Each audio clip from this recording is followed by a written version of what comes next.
3 poin dari Yaman bisa memastikan tim nasional Garuda U17 Garuda Asia ke Piala Dunia di Qatar November mendatang. Peluang ini kini di depan mata setelah tim asuhan Nova Arianto mengatasi Korea Selatan 1-0 di laga perdana grup C Piala Asia U17. Kemenangan atas Korea Selatan tentunya menjadi modal baik bagi skuad Garuda Muda di Piala Asia U17. Masih ada 2 pertandingan dan beberapa menit lagi akan bertanding melawan Yaman. Lalu seperti apa kan dari tim asuhan Nova Arianto itu, kita akan membahasnya bersama pengamat sepak bola Anton Sanjoyo. Selamat malam, Bung Joy. Selamat malam. Bung Joy, ini laga melawan Yaman tinggal menghitung waktu beberapa menit lagi. Seperti apa pandangan Anda melihat kans Garuda Muda berkaca dari kemenangan di laga perdana melawan Korsel kemarin? Ya, kemenangan lawan Korea Selatan saya bukan cuma modal ya, tapi juga booster yang luar biasa untuk bisa lolos ke Piala Dunia. Bahkan kalaupun hanya menang 1-0 nih lawan Yaman, Indonesia hampir dipastikan sudah lolos ke Piala Dunia karena head to head. Nanti yang dihitung adalah head to head. Dan direct kompetitor Indonesia menurut saya cuma Yaman dan Korea Selatan. Korea Selatan sendiri akan menghadapi Afghanistan pada pertandingan nanti subuh. Dan saya yakin sih mereka menang. Jadi kalau mereka menang, kompetitor Indonesia tinggal Yaman dan Korea Selatan. Kalau nilainya sama, Indonesia menang head to head. Jadi hampir pasti nih, kalau menang lawan Yaman, Indonesia akan lolos ke Piala Dunia 2025. Oke, maksudnya pasti menang karena sudah menang melawan Korea Selatan 1-0 begitu. Jadi melawan Yaman bukanlah hal yang sulit ya? Saya kira begitu, karena Korea Selatan kan tim yang paling kuat ya di grup C ini. Dan meskipun Indonesia kemarin hampir sepanjang pertandingan tertekan, tapi pertahanan menurut saya luar biasa bagus. Serangan-serangan yang coba dibangun juga menurut saya cukup apik, meskipun penyelesaian akhir masih jadi soal. Nah, ini yang menurut saya lawan Yaman harus sudah ada solusinya. Karena Yaman ya, bagaimanapun juga tim yang kuat ya. Mereka mengalahkan Afghanistan 2-0 dengan serangan-serangan juga yang menurut saya hampir sama dengan Korea. Meskipun tidak se-skillful Korea, tapi mereka punya skill yang menurut saya rata-rata di atas Asia. Jadi kalau Indonesia tidak hati-hati, bisa jadi malapetaka. Jangan sampai kalah. Kalau sampai kalah akan sulit ya peluangnya untuk lolos. Meskipun lawan terakhir Indonesia adalah Afghanistan, tapi dari kompetitornya akan berubah. Karena Korea Selatan menurut saya hampir pasti melawan Afghanistan bisa menang. Dan Yaman tinggal cari draw lawan Korea. Jadi harusnya sih ini laga yang bisa dimenangi oleh Indonesia. Sehingga 6 poin ini cukup membawa Indonesia ke putaran final Piala Dunia. Oke, untuk menang melawan Yaman, karena kita semuanya juga ngotot ingin menang ya, baik itu Yaman maupun Indonesia. Anda melihat seperti apa taktik dan strategi yang harusnya dimainkan oleh pelatih Nova Arianto? Kalau lihat dari kemarin melawan Korea, karena memang Korea rata-rata skillnya lebih baik, rata-rata staminanya lebih baik, kan bertahan dulu dengan 5 pemain di belakang. Kemudian 2 gelandangnya juga di perimeter pertahanan mencoba sekali melakukan umpan-umpan jauh kepada Goli, kepada Mirza, dan itu cukup sukses ya. Sepanjang 90 menit meskipun ball possession-nya Korea jauh lebih unggul, tapi tekanan-tekanan yang diberikan sesekali oleh Indonesia cukup merepotkan Korea. Bahkan ada 1 peluang dari Mirza harusnya jadi gol ya. Tapi sayang memang pemain masih muda, masih belum bisa cukup tenang di depan gawang, tinggal berhadapan dengan kiper. Jadi rasanya sih melawan Yaman menurut saya harusnya peluang-peluangnya cukup banyak dan bisa ada gol, karena saya yakin sih kalau tim yang dilawan adalah tim-tim dari Jazirah Arab, kepedeannya tuh makin tinggi. Kalau berhadapan dengan Jepang atau Korea Selatan memang masih ada mental block ya. Tapi kalau melawan Jazirah Arab menurut saya kepedeannya cukup tinggi, karena kalau kita berkaca pada tim senior menang lawan Arab Saudi kan nggak pernah. Lawan Yaman juga Indonesia bisa menang di U23 gitu loh. Bahkan U23 juga mengawali kemenangan melawan Korea kan pada Piala Asia juga gitu loh. Jadi menurut saya confidence-nya sudah ada, apalagi kalau berhadapan dengan Yaman setelah mengalahkan Korsel. Saya kira itu bekal yang luar biasa bagi Goli dan kawan-kawan. Oke, ternyata bermain secara pragmatis kemarin kan membawa kemenangan di laga perdana. Jadi Anda melihatnya strategi yang dimainkan seharusnya bagaimana, Bung Joy? Defensif kah atau menyerang kah? Saya kira Nova tahu betul ya, mungkin melawan Yaman akan start dengan 5 pemain belakang dengan 4 pemain di depan dan 1 striker. Tapi kalau kalau serangan-serangan Yaman tidak sedrastis atau tidak sederas Korea, pasti akan berubah menjadi 3 pemain di belakang dan 2 gelandang sayap akan naik terus untuk membantu serangan. Jadi pola 5-4-1 akan berubah menjadi 3-4-2-1. Itu menurut saya pola yang sudah sangat fasih dijalankan oleh Nova dan teman-temannya. Jadi rasanya sih kemungkinan 15 menit pertama akan mencoba melihat dulu cek ombak lah istilahnya. Kalau serangan-serangan Yaman tidak terlalu oke, menurut saya Indonesia akan berubah menjadi sangat ofensif dengan 3-4-2-1.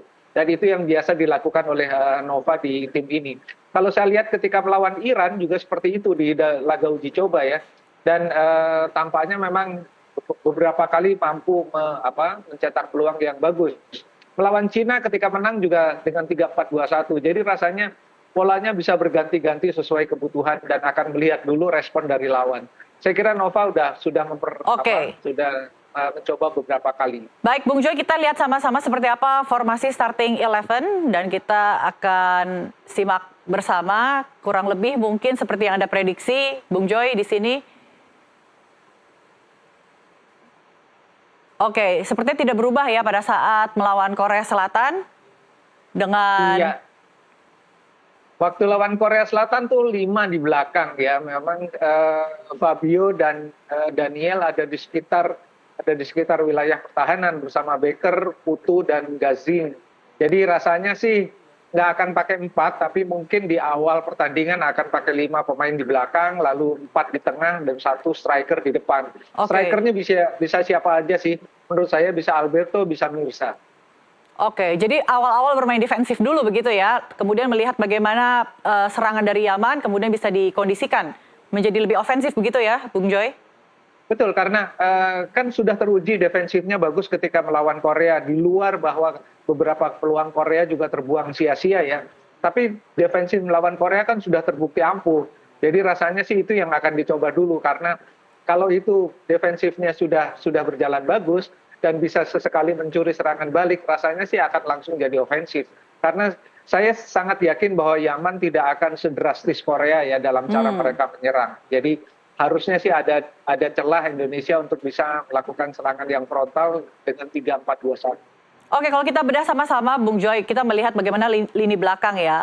4 defender ini, Baker, Fabio, kemudian Daniel dan Kapten. Apakah bisa menahan serangan dari Yaman? Saya yakin sih mereka sangat bisa ya, karena di belakang itu terutama kalau kita bicara pemain seperti Putu atau Baker, mereka tenang sekali, tidak gugup.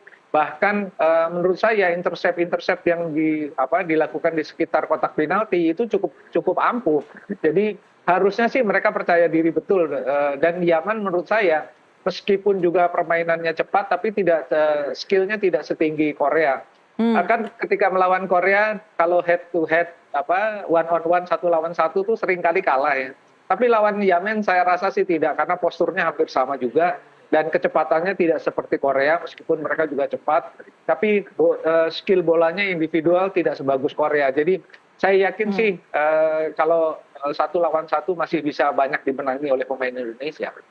Oke, kalau Anda melihat lini tengahnya seperti apa, Bung Joy? Di sini ada Nazril, kemudian Al-Ghazani dan Evandra. Ya, Evandra akan jadi poros dan dia cukup bagus dalam box to box ya. Ketika kehilangan bola dia ada di sekitar posisi libero, posisi nomor 6. Kalau menyerang ada di sekitar posisi nomor 8. Jadi pergerakan dia ini memang sangat dinamis dan dia ya memang yang terbaik di lini tengah. Tapi saya rasa lini tengah Indonesia kalau memegang bola 2 pemain sayap akan naik, terutama kalau kita bicara pemain seperti Fabio yang pergerakannya cukup dinamis, disiplin juga, dan taktiknya dalam 1 lawan 1 itu menurut saya secara personal sangat bagus. Dia larinya juga kencang. Jadi kalau di lini tengah saya rasa hanya perlu mungkin determinasi dalam bertahan dan dalam transisi menyerang. Determinasi bertahan itu kalau lawan lagi memegang bola itu lini tengah harusnya langsung bisa melakukan intercept, dan itu kemarin nggak terlalu kelihatan ketika lawan Korea. Harusnya sih lawan Yaman bisa lebih kelihatan ya, sehingga kemudian memang lini belakang jauh lebih aman kalau pemain-pemain tengah itu determinasinya jauh lebih tinggi. Artinya ketika kehilangan bola langsung melakukan gerakan-gerakan yang bisa menghalang pemain lain. Nah ini yang belum kelihatan kemarin melawan Korea, tapi mudah-mudahan nih sudah ada 2 hari mereka istirahat dan latihan ringan. Saya rasa mereka bisa improve ya di lini tengah. Oke, nah yang terakhir ini lini depan yang punya banyak sekali PR seperti yang sudah Anda singgung di awal, kalau pemain depan ini untuk finishingnya ini kurang matang begitu ya. Nah, apa yang menjadi catatan untuk pelatih Coach Nova agar mereka bisa menghasilkan gol?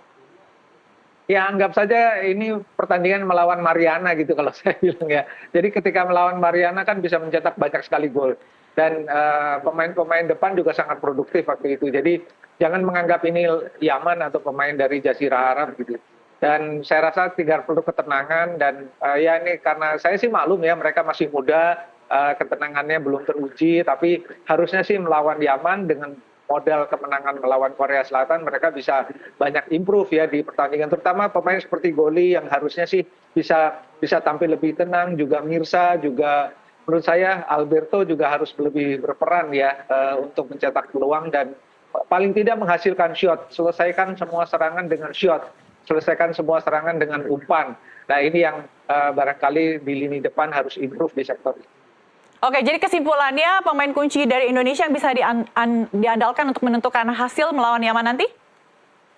Saya masih pegang Evandra ya, meskipun dia posisinya sebetulnya bukan posisi penyerang, tapi dia posisi yang sebagai posisi poros. Tapi kalau dia ada di posisi nomor punggung 8, rasanya sih dia kalau bisa mencetak shot, rasanya bisa jadi gol gitu. Jadi dia akan kembali menjadi pemain kunci. Kalau Alberto tampil lebih tenang atau Mirsa tampil lebih tenang, dia juga akan bisa menjadi pemain yang menentukan kemenangan Indonesia. Mudah-mudahan sih mereka tampil tenang, happy gitu ya.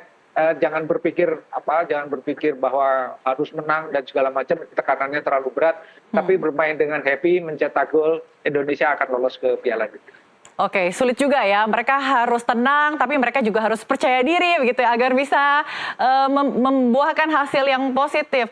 Tapi Yaman juga sama-sama ngotot butuh kemenangan. Anda melihat penampilan Yaman kemarin menang atas Afghanistan 2-0 sudah baik? Afghanistan bukan tim yang terlalu solid ya. Kalau saya lihat banyak sekali mereka mencetak kesalahan, terutama di lini pertahanan. Serangan-serangan mereka juga nggak terlalu kondusif dibangun dari tengah atau dari belakang. Jadi Afghanistan ini tim yang memang belum matang lah, kelihatan betul. Jadi ketika melawan Yamannya ya kelihatan sangat mendominasi. Tapi menurut saya itu bukan soal bagi Indonesia. Yaman memang pemain-pemainnya cepat. Mereka juga determinasinya di tengah itu juga sangat bagus. Mereka juga keras ya. Dan ini harus hati-hati karena mereka kadang-kadang memancing juga dengan permainan yang keras. Jangan terbawa emosi. Tapi menurut saya ada beberapa pemain, terutama kalau kita bicara pemain seperti Aiman yang berada di tengah itu dia berbahaya sekali. Jadi harus dijaga. Ada 2 pemain yang bisa menjaga, bisa Evandra, bisa juga Alvaro. Jadi Aiman ini betul-betul harus diwaspadai. Kalau kita membandingkan skill individu dari para pemain Yaman maupun Indonesia, kira-kira kalau head to head siapa yang lebih kuat? Kalau head to head saya masih pegang Indonesia karena kemarin pun ketika melawan Korea, kalau dalam pergerakan bola-bola cepat ya Indonesia selalu unggul terutama di sektor tengah. Hanya memang setelah masuk perimeter pertahanan Korea banyak umpan yang salah. Tetapi ketika di tengah atau di belakang itu mereka bisa menghindari serangan, bisa keluar dari tekanan dengan cukup baik. Dan saya rasa sih, saya masih pegang Indonesia kalau head to head person per departemen ya, belakang, tengah, depan, Indonesia masih sedikit lebih unggul daripada Yaman. Oke, skill secara taktikal, secara teknik Indonesia masih lebih unggul. Tapi untuk masalah stamina ini, Bung Joy, kalau kita melawan fisik ya dengan Yaman, apakah Indonesia ini masih bisa dipercaya? Staminanya kan kadang-kadang memang menjadi PR ya. Ya. Kemarin melawan Korea kelihatan betul ya, sepertiga akhir itu sudah dalam tanda kutip habis gitu. Tapi kan lawannya Korea gitu ya. Korea ini bola dikejar kemanapun sulit sekali gitu loh. Jadi memang pemain-pemain Indonesia kemarin betul-betul kehabisan bensin gitu ya kira-kira. Karena lawannya lebih kalah lawannya Korea. Tapi lawan Afghanistan menurut saya tidak se hebat Korea lah dalam hal stamina. Jadi saya rasa masih bisa diimbangi. Mudah-mudahan 90 menit bisa determinasinya terjaga ya dari kick off sampai dengan peluit akhir. Determinasi fisik dan hampir semua aspeknya bisa terjaga di atas rata-rata gitu. Sehingga bisa menanggulangi Yaman yang menurut saya juga bukan lawan yang ringan, tapi bisa dikalahkan. Seperti halnya Korea kan, kita nggak pernah menduga bahwa Indonesia bisa menang 1-0. Ya meskipun banyak orang mengatakan itu menang beruntung, tapi kan tetap 3 poin dan membuka jalan ke Piala Dunia. Menurut saya itu kunci. Iya, iya. Memang banyak sekali ya kalau saya baca Bung Joy menang melawan Korea Selatan katanya beruntung gitu kan. Tapi memang bola itu juga ada banyak sekali faktor keberuntungan. Tapi kalau kita lihat juga ada banyak sekali pemain Korea Selatan ini yang miss chances, miss kesempatan-kesempatan. Nah, jadi dan apalagi gol terakhir yang 1-0 itu kan juga sepertinya sudah kena kiper kemudian ditendang kembali dan akhirnya gol gitu. Nah, kira-kira apa nih yang harus dicermati di sini pada saat melawan Yaman nanti? Ya memang betul Korea banyak kehilangan kesempatan ya. Ada beberapa peluang bersih yang mereka gagal. Tapi kan itu juga karena tekanan yang diberikan pemain yang paling dekat, pemain Korea yang mendapatkan peluang. Jadi ya saya harus acung jempol meskipun banyak orang bilang ugly win. Tapi kan bagaimanapun juga perjuangan di lini belakang terutama itu juga kan sangat keras.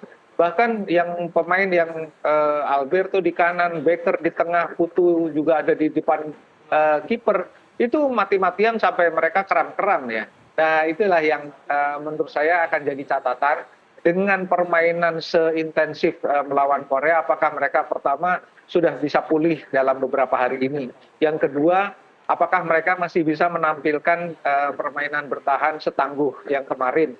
Karena melawan Korea itu kan juga upaya untuk mencegah setiap peluang Korea itu kan sangat besar upayanya, itu membutuhkan stamina yang sangat tinggi. Nah mudah-mudahan melawan Yaman ini sudah bisa pulih sehingga kembali back to square one gitu ya, pulih lagi staminanya sehingga melawan Yaman. Karena Yaman juga sebetulnya kan tidak terlalu kondisi fisiknya tidak sehebat Korea lah kalau saya lihat, tapi ya harusnya sih bisa diwaspadai dari awal. Tapi sih saya yakin ya dari sisi stamina anak-anak ini cukup mampu bertahan 90 menit karena lawannya Yaman ya, bukan Korea. Kalau lawan Korea memang berat. Oke, jadi jangan bilang menang karena beruntung ya, tapi juga ada perjuangan di sana mati-matian oleh skuad Garuda Muda meraih kemenangan gol 1 itu ya. Oke, lalu apa yang bisa dimanfaatkan skuad Garuda Muda melihat dari kelemahan Yaman kemudian dimanfaatkan Garuda Muda untuk mengalahkan mereka?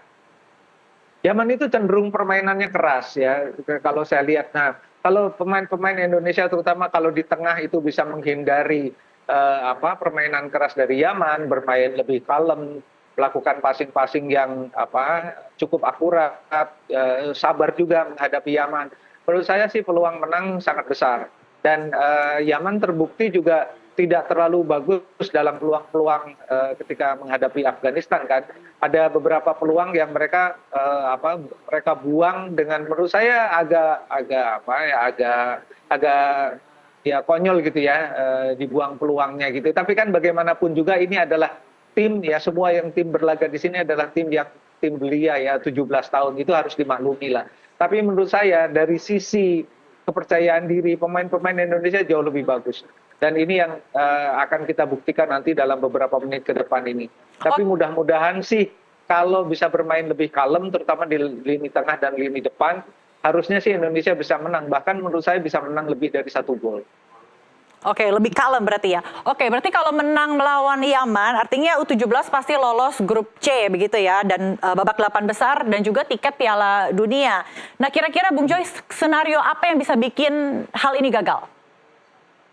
Ya, kalau menurut saya pertama kalau tidak tenang, yang kedua kalau buru-buru melakukan serangan yang ofensif, karena itu akan sangat menguras tenaga. Jadi kalau menurut saya lebih baik mencoba dulu bagaimana serangan-serangan dari Yaman. Kalau dalam 15 menit serangan-serangan Yaman tidak terlalu berbahaya, baru keluar menyerang dengan tingkat ofensif yang sangat tinggi. Dan itu yang menurut saya itu akan sangat mengagetkan Yaman. Tapi menurut saya cek ombak dulu lah. Kalau Yaman, menurut saya juga Yaman tidak sehebat Korea lah dalam cara mereka menyerang. Sehingga kalau pertahanan Oke. sudah confidence, lalu membangun serangan dari belakang secara rapi, sabar gitu ya.